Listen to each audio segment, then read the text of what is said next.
Now at 6, a major hotel strike continues, how it's impacting guests. Plus, businesses on 3rd Avenue in Chula Vista begin taking down their outdoor dining parklets. And the local city discussing an encampment ban today.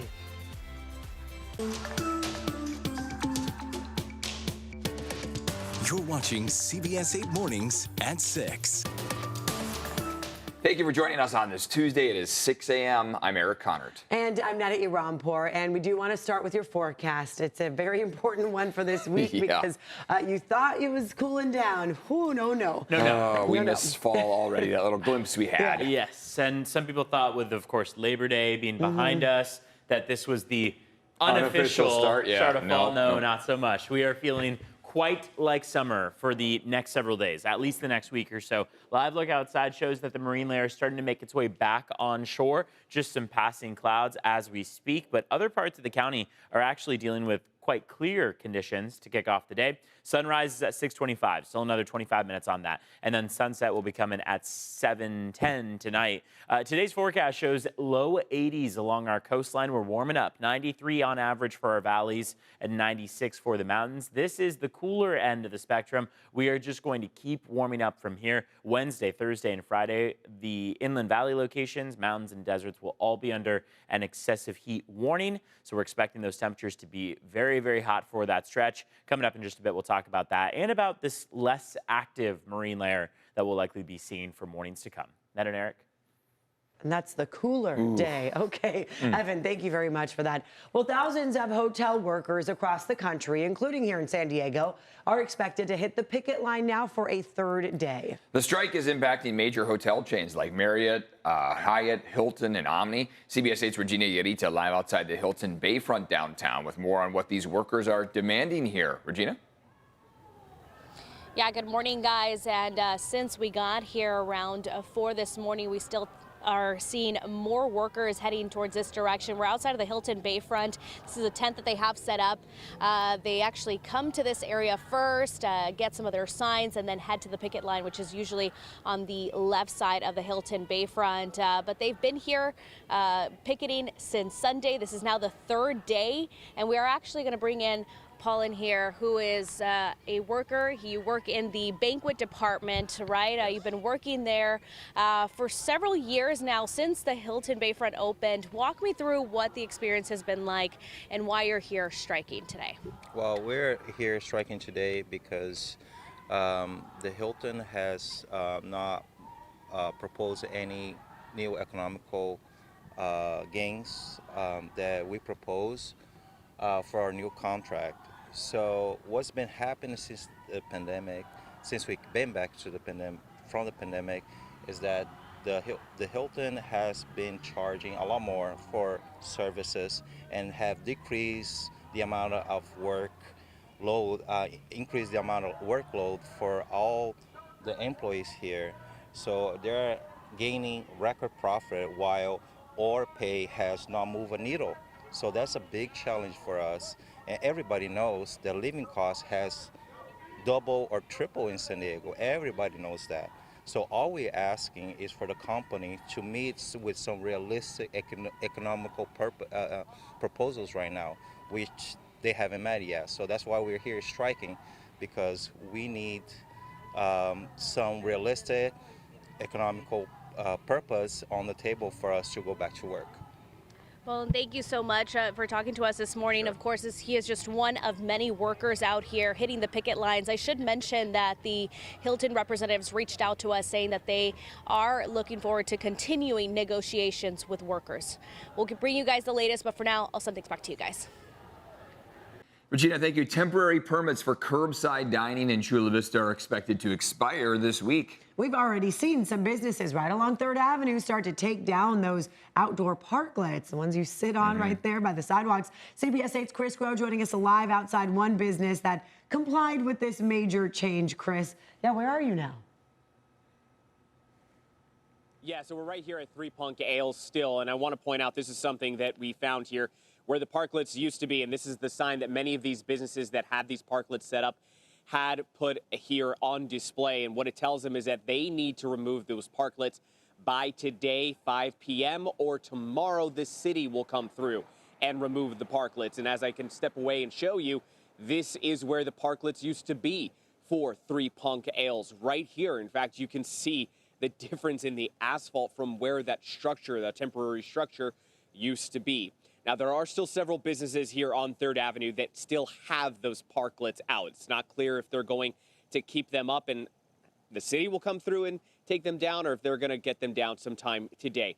Either way, what we know so far is that the reason why that this is all happening is because those temporary permits that were issued as a result of COVID restrictions and businesses trying to get customers to still dine or drink at their restaurants, their businesses, their breweries, that those were instituted. And then they became very popular, especially up here, up and down 3rd Avenue. They were kept in place until recently. They were allowed to expire. Now, the city council heard, including the mayor, that this was a popular thing and that there obviously was a lot of outrage about these potentially going away. So what they decided to do, and this was the last movement on this, is that they went ahead and voted to start a subcommittee that will study this about potentially putting this in long term. Now, as for that public outrage, we did hear from 2 residents, a mother and a daughter, who were walking on their morning walk, who say it's jarring to see some of these parklets gone, like here at Three Punk Ales, and they're going to miss them. It brought available seating for people to sit out here and enjoy the different establishments. It made it that you could have a group of people that normally you wouldn't be able to because there's not enough room inside. I think it just brought camaraderie to downtown Chula Vista. Now, some that have pointed out that these parklets take up those parking spaces. There is the parking garage that's down the street, but this did open up about 3 to 4 parking spaces right here in front of Three Punk Ales. So that's sort of the balance right now that the city is trying to strike, and something that subcommittee will likely be studying at the same time. Eric and Netta. All right, Chris, thank you. Today, the National City Council is discussing an ordinance that would ban homeless encampments on all public property unless approved by the city manager. The ban would be in effect at all times near schools, waterways, and transit stations.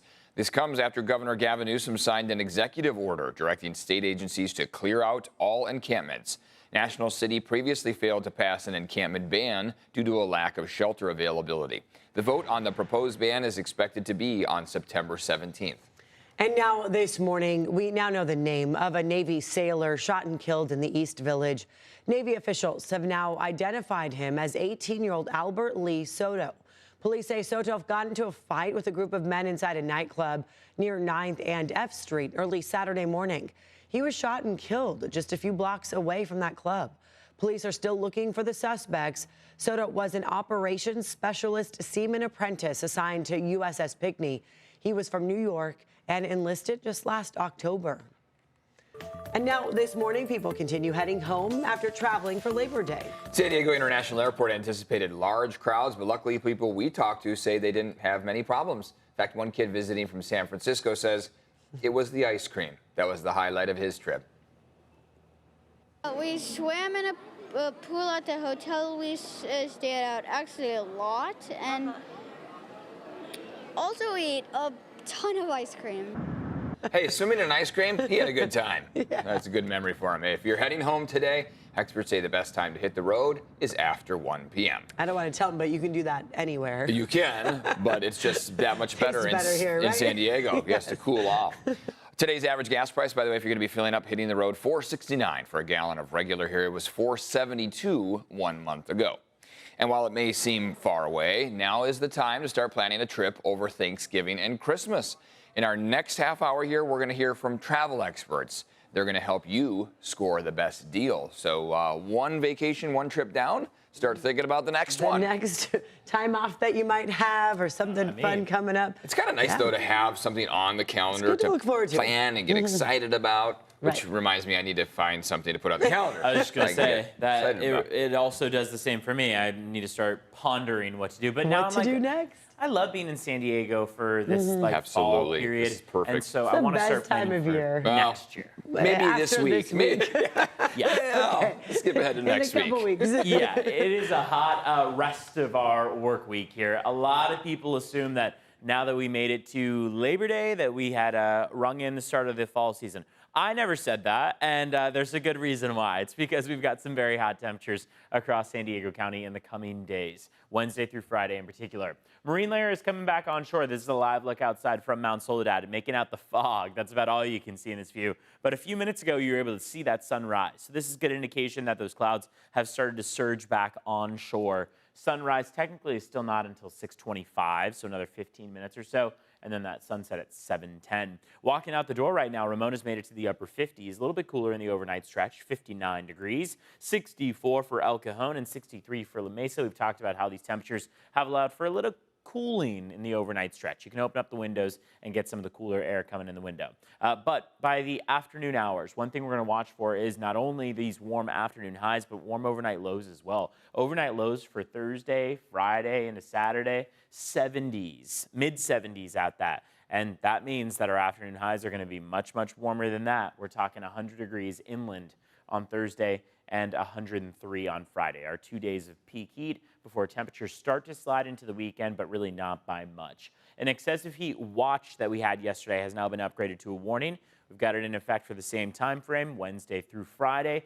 Afternoon hours are the times you want to avoid spending too much time outside. A wider picture here shows you it's the southwestern U.S. and really goes all the way up the state of California as far as these heat-related alerts go. So there are millions of people experiencing this very dramatic heat across our county. Let's talk about what's going on as far as traffic goes. I want to take you to just one crash that popped up recently and is already causing some delays in the Escondido area. We got 2 lanes blocked with a crash on the 15 northbound before the Via Rancho Parkway exit. You can see how there is some stop-and-go traffic highlighting the lanes headed northbound there. So expect some delays in that area, but it does look like CHP is on scene, working to clear that and get those 2 lanes reopened. Want to also check in on your border wait times right now, where it is going to be a long one out there. The San Ysidro Port of Entry, 210 minutes to get across the Port of Entry. Remember, yesterday was about 25 minutes or so.